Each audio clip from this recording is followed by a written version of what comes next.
नमस्कार दोस्तों, स्वागत है आपका जीएसआईक्यू एजुकेशन के इस यूट्यूब चैनल पे। तो आज का ये जो हम लोगों का टॉपिक है ये एक छोटा सा एपिसोड है, लेक्चर है। ये बीपीएससी प्रीलिम्स सिलेबस से रिलेटेड है। ठीक है, बीपीएससी प्रीलिम्स सिलेबस से रिलेटेड है। तो हम लोग तो मतलब भी उन लोगों के लिए भी बेनिफिट हो सकता है, ये वीडियो उन लोगों के लिए भी बेनिफिट हो सकता है जो नए हैं उनके लिए तो बहुत अच्छी बात है, और जो पुराने हैं उन लोगों के लिए भी बहुत फ़ायदेमंद है। एग्ज़ाम में कोई बीपीएससी 66वीं का एग्ज़ाम होने वाला ज़्यादा दिन तो है नहीं, बस 27 दिसंबर को आयोग ने डेट निर्धारित किया है कि इस दिन को इस तारीख को हम लोग क्या करेंगे कि बीपीएससी का प्री का एग्ज़ाम ले लेंगे। तो बहुत लोगों को ये भी नहीं पता है कि भाई बीपीएससी का सिलेबस होता क्या है, बीपीएससी प्रीलिम्स का सिलेबस क्या है। तो भाई जब आपको सिलेबस नहीं पता होगा तो कैसे आप आगे तैयारी कर पाइएगा।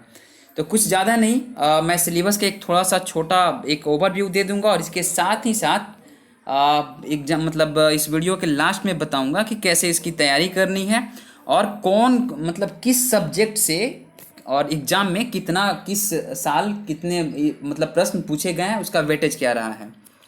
तो बीपीएससी के प्रीलिम्स के सिलेबस में सबसे पहला जो टॉपिक आता है राष्ट्रीय तथा अंतर्राष्ट्रीय महत्व की समसामयिक घटनाएं।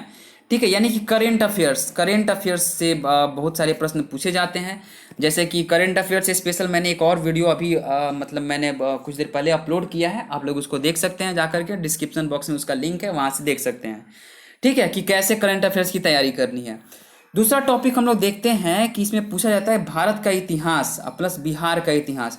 तो भारत के इतिहास में क्या क्या, तो इसमें एंशियंट हिस्ट्री आ जाता है, मिडिवल हिस्ट्री आ जाता है, और मॉडर्न हिस्ट्री आ जाता है। और इसके साथ साथ केवल भारत के इतिहास की अगर बात करें हम तब, तो भारत के इतिहास में एंशियंट हिस्ट्री से देखिए कुछ ज़्यादा प्रश्न नहीं पूछे जाते हैं, मिडिवल हिस्ट्री से भी कुछ ज़्यादा प्रश्न नहीं पूछे जाते हैं। लेकिन मॉडर्न हिस्ट्री जो है, यानी कि इंडियन स्ट्रगल का जो मतलब भारतीय स्वतंत्रता संघर्ष का जो इतिहास है, जब हमारे भारत देश में मतलब 1857 के बाद, ठीक है ऐसा बोल सकते हैं, 1857 के बाद जो भी क्रांति हुई, जो भी आंदोलन हुए, उससे संबंधित बहुत सारे प्रश्न पूछे जाते हैं। जैसे कांग्रेस की स्थापना हो गया, या फिर अगर आगे आप अगर 20वीं शताब्दी में आते हैं तो फिर आप ये देख सकते हैं, असहयोग आंदोलन देख सकते हैं, भारत छोड़ो आंदोलन देख सकते हैं। तो इन सब चीज़ों से इन सब मतलब टॉपिक से प्रश्न ज़्यादा आते हैं। बिहार के इतिहास की बात करें तो इसमें एंशियंट बिहार में जैसे कि आपको मगध का उत्कर्ष देखने को मिल सकता है, इसमें फिर से इसमें मगध का उत्कर्ष, उसके बाद से फिर मौर्य साम्राज्य को देखने को मिल सकता है। शेरशाह सूरी का भी इतिहास इसमें बिहार से रिलेटेड में मिडिवल में देखने को मिल जाता है। एंशियंट की बात करें तो बौद्ध धर्म, जैन धर्म, चूँकि सबका ओरिजिन बिहार ही था, तो इससे मतलब इम्पोर्टेंट हो जाता है, बिहार के इतिहास से प्रश्न पूछे जाने की संभावना हो जाती है। ठीक है, अगर मॉडर्न बिहार की बात करें, मॉडर्न हिस्ट्री ऑफ बिहार की बात करें, तो जैसे कि मजहरुल हक से संबंधित प्रश्न, राजेंद्र प्रसाद से संबंधित प्रश्न, चंपारण सत्याग्रह आ गया, लोटा विद्रोह हो गया, नोनिया विद्रोह हो गया, तो ये सब से भी प्रश्न मतलब पूछे जाने की संभावना होती है, पूछे जाते हैं। तो बिहार का इतिहास का मैंने मॉडर्न और एंशियंट और मिडिवल ये तीनों का मैंने करा रखा है। इम्तियाज अहमद की जो पुस्तक है उसका मैंने वहाँ पे एमसीक्यू मैंने करवा रखा है, आप लोग प्ले लिस्ट में जाकर के उसको देख सकते हैं। ठीक है, बस 2 बार देखना है, उसके बाद से फिर कुछ भी देखने की जरूरत नहीं है, वो हमेशा के लिए याद हो जाएगा। और एग्जाम में आई गारंटी कि आप लोग अगर अच्छे से देख लेते हैं वीडियो को तो एक भी गलत करके नहीं आएंगे। नेक्स्ट टॉपिक हम लोग देखते हैं कि नेक्स्ट टॉपिक जो प्रीलिम्स में पूछे जाते हैं, भारत की राज व्यवस्था, इंडियन पॉलिटी।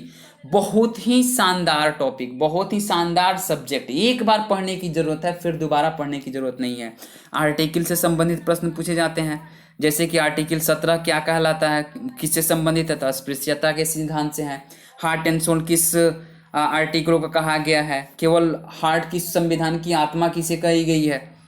तो ऐसे प्रश्न पॉलिटी से पूछे जाते हैं। पॉलिटी में महत्वपूर्ण चीज़ें ये है कि जैसे कि पंचायती राज, बिहार का अगर एग्जाम दे रहे हैं तो पंचायती राज से संबंधित प्रश्न, पार्लियामेंट से संबंधित प्रश्न पूछे जाते हैं। पार्लियामेंट जैसे संसद में लोकसभा, राज्यसभा, राष्ट्रपति का निर्वाचन किस अनुच्छेद में होता है, प्रधानमंत्री का निर्वाचन किस अनुच्छेद में होता है, राज्यसभा का सभापति कौन होता है, सभापतित्व कौन करता है, उपराष्ट्रपति का नियुक्ति कौन करता है, लोकसभा किसके प्रति उत्तरदायी होता है, लोकसभा के जो मंत्री होते हैं वो किसके प्रति उत्तरदायी होते हैं। तो ऐसे प्रश्न पूछे जाते हैं। डीपीएसपी यानी कि जो भारत के संविधान के में जो भारत के नीति निर्देशक तत्व हैं ये डीपीएसपी इससे भी प्रश्न मतलब इसमें पॉलिटी में पूछे जाते हैं। फंडामेंटल राइट्स जो 12 से 35 तक है, आर्टिकल 12 to 35 है।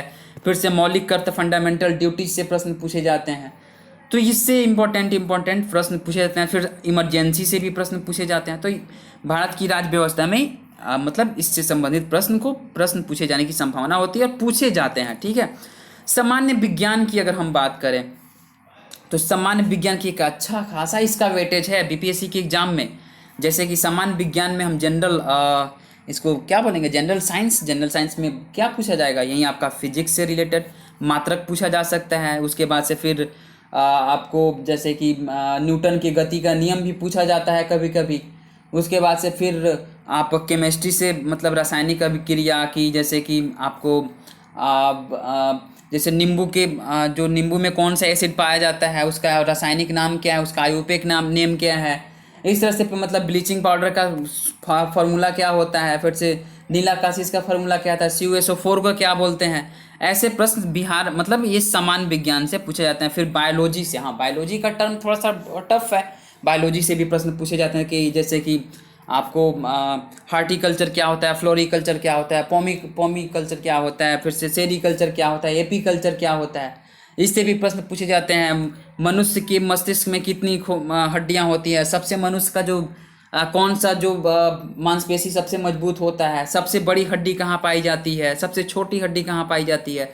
तो बायोलॉजी, केमिस्ट्री और फिजिक्स, ये 3 सेगमेंट पूछे जाते हैं सामान्य विज्ञान में। और हाँ, साइंस एंड टेक का भी इसमें प्रश्न पूछा जाता है, साइंस एंड टेक से भी रिलेटेड। जैसे कि ब्रह्मोस मिसाइल है, तो वो मतलब किस देश ने उसको मतलब वो किया, किस देश ने उसको बनाया, ठीक है। स्पेस से रिलेटेड प्रश्न पूछे जाते हैं। डिफेंस टेक्नोलॉजी से प्रश्न पूछे जाते हैं, स्पेस टेक्नोलॉजी से प्रश्न पूछे जाते हैं। तो आप लोग क्या कीजिए कि इसके लिए आप जाइएगा नीचे डिस्क्रिप्शन बॉक्स में, ये सामान्य विज्ञान का मैंने करवा रखा है, फिजिक्स केमिस्ट्री और बायो का भी। और उसके बाद से फिर मैंने टेक्नोलॉजी साइंस एंड टेक का भी मैंने उसको करवा रखा है, तो आप लोग वहाँ से देख सकते हैं। नेक्स्ट देखते हैं कि सामान्य भूगोल की अगर बात करें तो सामान्य भूगोल जैसे कि सामान्य भारत का भूगोल और बिहार का भूगोल, ये दोनों में से पूछा जाता है, ठीक है। तो सामान्य भूगोल में अगर बात करें हम, तो जैसे कि भारत का अक्षांशीय स्थिति क्या है, देशांतरीय विस्तार क्या है, इसका टाइमिंग क्या है, GMT क्या है, कितना घंटा आगे है, कितना घंटा पीछे है। फिर उसके बाद से फिर यहाँ की पठार के बारे में देखेंगे, नदियों अपवाह तंत्र के बारे में देखेंगे, नहर सिस्टम के बारे में देखेंगे, वन के बारे में देखेंगे। और सेम कंडीशन हम बिहार के बारे में भी सेम ही देखेंगे, ठीक है। फिर अगला टॉपिक आता है इकोनॉमी, अर्थव्यवस्था से, यानी कि इकोनॉमिक से जो प्रश्न आते हैं। तो इससे कौन कौन से प्रश्न आते हैं, तो इससे जो इकोनॉमिक को आप लोग थोड़ा सा इग्नोर करके चल सकते हैं, लेकिन करेंट अफेयर्स में इसका वेटेज है, ठीक है। करेंट अफेयर से रिलेटेड जो भी प्रश्न होते हैं वो इकोनॉमिक्स में मतलब पूछ दिए जाते हैं। जैसे कि बजट से रिलेटेड प्रश्न होते हैं, हाँ ये चीज़ पूछा जा सकता है कि जैसे कि GNP क्या होता है, उसका फॉर्मूला क्या होता है, कि रेपो रेट क्या होता है। रेपो रेट लिख देगा, निम्नलिखित में से रेपो रेट का कौन सा परिभाषा है, और नीचे आपको 4 परिभाषा दे देगा और आपको उसमें से चूज करना है। रिवर्स रेपो रेट क्या होता है, NNP क्या होता है। तो इससे भी संबंधित प्रश्न पूछे जाते हैं। और कौन से प्रश्न पूछे जाते हैं उसका मैंने वीडियो ऑलरेडी बना करके रखा, अपलोड किया हुआ है, आप लोग जा करके उसको भी देख सकते हैं। और रह गई बात बिहार विशेष की, बिहार स्पेशल की, ठीक है। तो बिहार स्पेशल में वहीं आपका बिहार का ज्योग्राफी, बिहार का आपको हिस्ट्री, बिहार का आपको पॉलिटी, बिहार में मतलब लोकसभा की सीटों की संख्या क्या है, राज्यसभा की सीटों की संख्या क्या है, बिहार में क्या विधान परिषद है या नहीं, अगर है तो कितनी सीटें हैं उसमें, पंचायत कितनी है, अनुमंडल कितना। बिहार का एक वो मतलब बिहार स्पेशल में यही सब पूछे जाते हैं, ठीक है। इसका भी अच्छा खासा इसका वेटेज है। नेक्स्ट देखते हैं कि समान योग्यता, मैथ्स रीजनिंग, इसके लिए ज़्यादा टेंशन लेने की जरूरत नहीं है। 10 क्वेश्चन पूछे जाते हैं। तो 10 क्वेश्चन पूछे जाते हैं जिसमें आपका नॉर्मल परसेंटेज से प्रश्न रहता है, टाइम एंड वर्क से रहता है, स्पीड एंड डिस्टेंस से प्रश्न रहता है। तो कोई ज़्यादा लंबा चौड़ा चक्रवृद्धि ब्याज से रहता है, साधारण ब्याज से रहता है, तो कोई और हाइट एंड डिस्टेंस से नहीं, आपको इससे प्रश्न रहता है। आयु से संबंधित जो प्रश्न है उससे रहता है। तो इसके लिए ज़्यादा टेंशन माथापच्ची करने की जरूरत नहीं है। ये 10 प्रश्न है, इसमें से अगर आप लोग का अगर थोड़ा सा भी मैथ अगर जानते हैं तो 10 में से आप 8+ क्वेश्चन बना ले जाएंगे।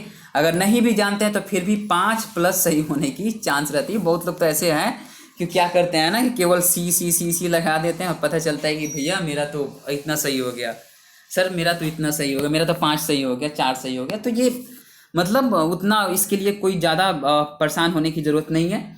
ठीक है, अब हम लोग यहाँ पे एक ओवरव्यू लेते हैं कि कौन से साल में कितने प्रश्न किस सब्जेक्ट से पूछे गए हैं। तो अगर देखिए हिस्ट्री की बात करें तो अगर ये मतलब हम अगर अभी 65वीं बीपीएससी जो हुई थी तो उसमें हिस्ट्री की बात करें तो 28 प्रश्न पूछे गए। ठीक है, 2018 में 30 प्रश्न पूछे गए, 2017 में 36 प्रश्न पूछे गए, 2015 में आपको 34 प्रश्न और 2011 में 36 प्रश्न और 2008 में जो पूछे गए 43 प्रश्न। ज्योग्राफी की बात करें तो 2019 में 13 प्रश्न, 2018 में 10 प्रश्न, 2017 में 18 प्रश्न, 2015 में 17 प्रश्न और 2011 में 24 प्रश्न और 2008 में 13 प्रश्न पूछे गए थे। पॉलिटी की बात करें तो 10 प्रश्न 2019 में, 2018 में 15, 2017 में 12 प्रश्न और 2015 में जो 4 प्रश्न पूछे गए थे और उसके बाद से 2011 में 11 प्रश्न पूछे गए थे और 2008 में 14 प्रश्न पूछे गए थे। इकोनॉमी की बात करें तो 11 प्रश्न 2019 में, 8 प्रश्न 2018 में, 2017 में 11 प्रश्न, 2015 में 25 प्रश्न, जो सबसे अभी तक का सबसे हाईएस्ट प्रश्न पूछे गए थे जो इकोनॉमी में वो 2015 यानी कि 56वीं से 59वीं जो हुआ था उसमें पूछे गए थे। 2011 में 7 प्रश्न और 2008 में 18 प्रश्न पूछे गए। इन्वायरमेंट एंड इकोलॉजी इससे भी 2019 में चूंकि अब अलग सेगमेंट ही कर दिया इसका तो 6 प्रश्न पूछे गए थे इन्वायरमेंट एंड इकोलॉजी। इसका भी वेटेज धीरे धीरे बढ़ रहा है, वो इसलिए कि अभी जलवायु परिवर्तन हो रहा है ना, इतने सारे हमारे देश के सामने, हमारे विश्व के सामने जो एक बहुत बड़ा प्रश्न चिन्ह खड़ा होता है जलवायु संकट को लेकर के, तो उससे इसलिए इस प्रश्न का वेटेज यहाँ पे बढ़ा दिया गया है। ठीक है, 2018 में जो प्रश्न पूछे गए 4 प्रश्न और बाकी 2017, 15, 11 और 2008 में क्या हुआ कि ज्योग्राफी में ही इंक्लूड करके पूछे गए। क्योंकि देखा जाए तो इन्वायरमेंट एंड इकोलॉजी जो है वो क्या है, वो एक प्रकार का मतलब ज्योग्राफी का ही एक पोर्शन है।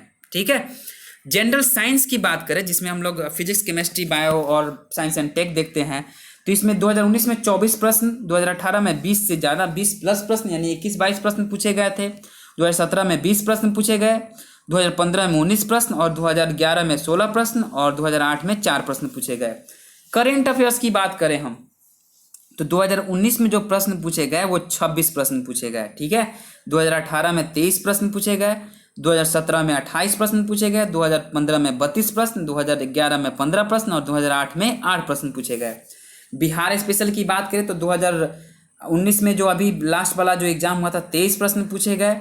बिहार स्पेशल से 20 प्लस प्रश्न पूछे गए 2018 में, 2017 में आपको 15 प्लस क्वेश्चन पूछे गए, 2015 में आपको 9 क्वेश्चन पूछे गए, 2011 में 21 और 2008 में 20 क्वेश्चन। और एप्टीट्यूड एंड रीजनिंग की बात करें हम वही मैथ और रीजनिंग से तो ये 10-10 हमेशा 10-10 प्रश्न पूछे जाते हैं। अब यहाँ पे हम देखेंगे कि कौन सा सब्जेक्ट अभी जो कि टाइम कम है तो कौन से सब्जेक्ट पर ज़्यादा फोकस होने की ज़रूरत है, कौन से सब्जेक्ट अगर हम केवल पढ़ेंगे।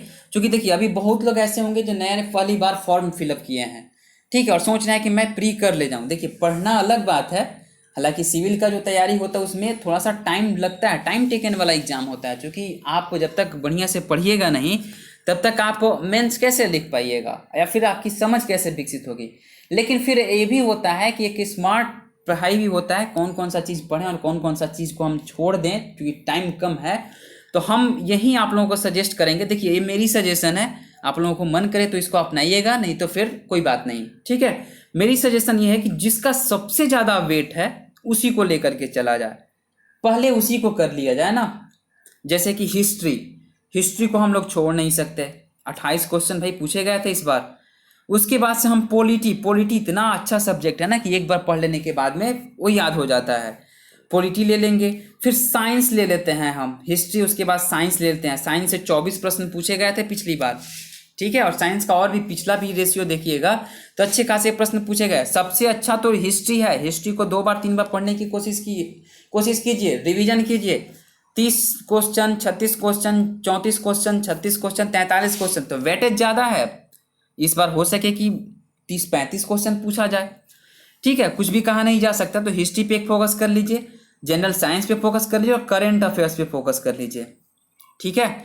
तो इसको जब करेंट अफेयर्स पे फोकस कर लीजिएगा तो करेंट अफेयर्स से भी आपका बहुत सारे प्रश्न पूछे जाते हैं। और बिहार स्पेशल पे फोकस कर लीजिए, कम से कम आपका मतलब लगभग आपका 85 नंबर जो है वो 85 जो नंबर है आपका क्लियर हो गया।